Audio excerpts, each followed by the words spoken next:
जेव्हा मन व्याकुळ होतं, जेव्हा जीवनाचा भार वाढतोय, तेव्हा देवाचं वचन मनाला शांती देते.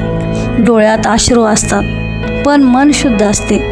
परमेश्वरासमोर आपले रडणे, अश्रू गाळणं म्हणजे आपली कमजोरी नाही, तर ती खरी आराधना आहे, भक्ती आहे. म्हणून आपल्या आत्म्याचा भाव जाणणारा देव आहे. येशू आपले हृदय जाणतो. आपण पापाच्या ओझ्याने दबून जातो, तेव्हा आपल्या पापाचा भार, दुःख, त्रास सर्व येशू घेतो. आपलं पापाचे ओझे त्याला दिलं पाहिजे.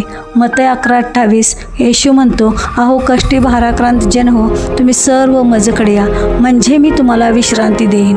जेव्हा आम्ही येशूचं ऐकतो, तेव्हा आमचं मन हलकं होतं आणि आम्ही धन्यवाद करू लागतो. येशूचे गौरव होते.